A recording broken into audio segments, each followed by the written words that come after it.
Bismillahirrahmanirrahim. Assalamualaikum warahmatullahi wabarakatuh. Hamdan wa syukron ala nikmatillah. Asyhadu alla ilaha illallah wahdahu la syarikalah wa asyhadu anna Muhammadan abduhu wa rasuluhu la nabiyya ba'dah amma ba'du. Alhamdulillah, kelas 11 kita bertemu pada pertemuan kedua. Pertemuan pertama kita membahas tentang ilmu kalam di mata pelajaran akidah akhlak, dan pertemuan kedua kita di mata pelajaran akidah akhlak yaitu insya Allah akan membahas ruang lingkup pembahasan ilmu kalam. Mudah-mudahan materi ini dapat saya sampaikan dan kita paham semua gitu ya, kita paham semua.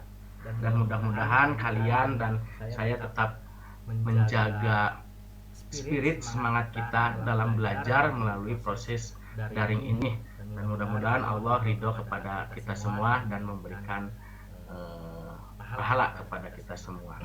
Nah, dalam ilmu kalam akan dibahas ya, yang pertama adalah akal dan wahyu.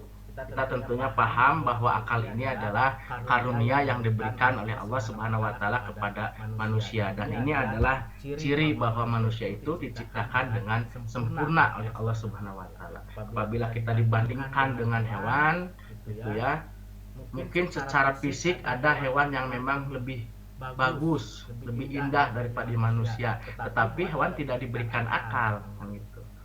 Nah, sehingga kali ini bisa disebut dengan hidayatul akli gitu. Hidayah berarti petunjuk, jalan, akal itu ya akal, bahwa akal itu mampu memberikan petunjuk gitu ya. Nah, sehingga mampu apa kita dengan akal? Sehingga kita mampu untuk membedakan mana yang benar dan yang salah. Kita sebagai seorang anak dikandung oleh ibu 9 bulan dalam kandungan, bersusah payah ibu kita merawat kita. Ketika kita dalam kandungan kemudian lahir, diurus oleh ibu kita, diberikan makan. Setelah dewasa kita durhaka ternyata. Nauzubillah min dzalik. Misalnya yang durhaka kepada ibunya, otomatis secara akal kita mampu untuk mengatakan bahwa perbuatan itu tidak baik. Perbuatan durhaka kepada ibu itu adalah perbuatan yang tidak benar, salah kan itu. Itu dengan akal pun kita bisa menyebutkan itu. Nah, terus akal merupakan daya untuk memperoleh pengetahuan yang belum diketahui sampai dapat mengetahui. Contohnya kelas 11 besok akan mengadakan pertandingan sepak bola. Kita kan mempersiapkan agar kita menang dari pertandingan itu, memprediksikan, mempersiapkan dengan formasi apa, dengan strategi apa, dan kita lihat musuh kita mempunyai kekuatan seperti apa kan gitu. Itu dengan akal. Nah, dalam surat Al-Furqan, alladzi a'udzubillahi minasyaitonirrajim, alladzi bahwa Allah itu yang khalaqas samawati wal ardh, yang menciptakan langit dan bumi. Wa ma bainahuma fi syittati ayyam, penciptaan langit bumi itu fi syittati ayyam, dalam 6 masa. Nah, dengan akal kita mencoba mencari ilmu pengetahuan, mencari ilmu gitu ya. Yang dimaksud dengan 6 masa ini apa kan gitu. Itu dengan akal kita bisa coba untuk mengetahui yang dimaksud dengan 6 masa itu apa. Selanjutnya wahyu. Wahyu itu adalah firman Allah Subhanahu wa taala yang disampaikan kepada orang pilihannya agar disampaikan kepada umat manusia untuk dijadikan pedoman dalam perjalanan hidup. Ya. Nabi Muhammad diberikan wahyu oleh Allah Subhanahu wa taala, dan oleh Nabi Muhammad disampaikan kepada umat manusia untuk menjadi pedoman hidup. Dan pada akhirnya ketika memang wahyu Allah itu menjadi pedoman hidup kita, sekarang Al-Quran gitu ya menjadi pedoman hidup kita, maka sudah dipastikan limaslahatil basyari dunyahum wa ukhrohum, itu akan menjadi maslahat bagi kita, bagi manusia ini di dunia dan di akhirat. Kita hidup kita akan baik gitu. Selanjutnya aspek akal dan wahyu ini ditinjau dari ilmu kalam, maka akan membahas tentang mengetahui kewajiban kepada Allah Subhanahu wa taala, mengetahui perbuatan baik dan jahat. Selanjutnya, dalam ruang lingkup pembahasan ilmu kalam, yaitu keesaan Allah Subhanahu wa taala. Qul huwallahu ahad, Allahu somad, lam yalid wa lam yulad, gitu. Bahwa Allah itu tidak beranak dan tidak diperanakan. Itu kan menjelaskan bagaimana keesaan Allah Subhanahu wa taala. Kemudian keadilan Allah. Keadilan Allah ketika memang menciptakan manusia, ada yang terus kerja keras, banting tulang dari pagi sampai sore.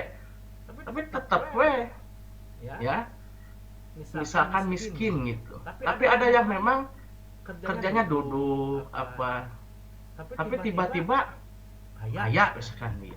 Itu apakah adil atau tidak? Nah, itu dibahas di ilmu kalam. Ya. Terus sifat-sifat Allah. Sifat-sifat Allah ini bahwa kita paham misalkan Asmaul Husna, nama-nama Allah kan gitu ya. Apakah ini memang harus kita imani? Ketika harus kita imani, bentuknya harus seperti apa, penjelasannya seperti apa, itu adalah akan dibahas di ilmu kalam. Selanjutnya wujud Allah, kan gitu ya. Ada dalam Al-Quran kalimat yadullah, tangan Allah. Nah, maksud tangan Allah itu apa? Gitu. Apakah Allah punya tangan? Gitu. Ataukah ternyata ini maksudnya kekuasaan Allah? Nah, itu akan dibahas di ilmu kalam gitu ya. Terus kekuasaan dan kehendak Allah. Covid sekarang ini, apakah ini termasuk kehendak Allah? Apakah ini musibah yang dihendaki oleh Allah Subhanahu wa taala? Gitu ya. Terus nasib manusia ini, nah itu akan dibahas di ilmu kalam. Takdir gitu ya, itu termasuk di dalamnya. Terus kemudian Rasul Allah. Gitu ya. Kenapa Rasul Allah itu dipilih oleh Allah Subhanahu wa taala? Rasul itu dipilih oleh Allah Subhanahu wa taala, misalkan Rasul itu dipilih oleh Allah Subhanahu wa taala, manusia kan gitu ya. Manusia yang dipilihnya. Kenapa manusia yang harus dipilih oleh Allah Subhanahu wa taala untuk menerima wahyu gitu.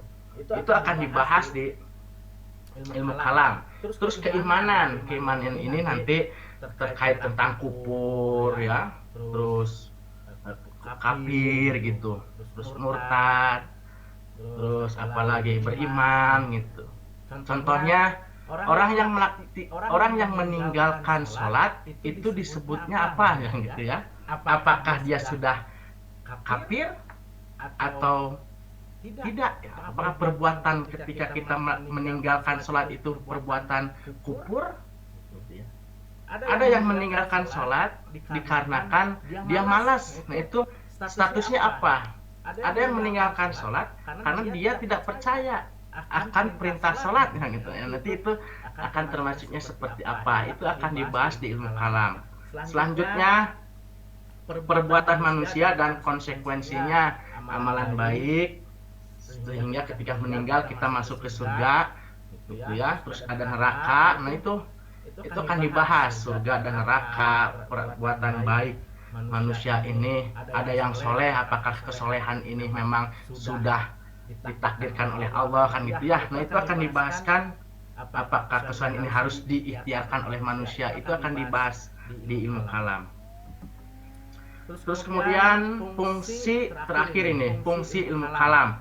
Fungsi ilmu kalam itu adalah untuk mengetahui akidah yang sesat ya. Akidah yang sesat. Ketika kalian mengatakan bahwa Syiah itu sesat, nah itu diajarkan di ilmu kalam, gitu ya. Yang tidak percaya terhadap Nabi Muhammad sebagai Nabi terakhir, ajaran itu ajaran sesat. Nah, itu di ilmu kalam. Terus untuk menjelaskan akidah Islam. Nah, itu anak-anak kelas 11 materi kedua di mata pelajaran akidah akhlak.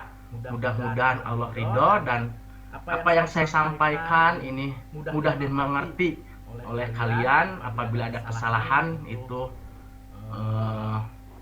terjadi karena kesalahan saya pribadi. Dan apabila ada kelebihan, maka itu ada kelebihan itu hakikatnya ada pada Allah Subhanahu wa taala. Thank you for watching this video. I hope it's useful and see you. Assalamualaikum warahmatullahi wabarakatuh.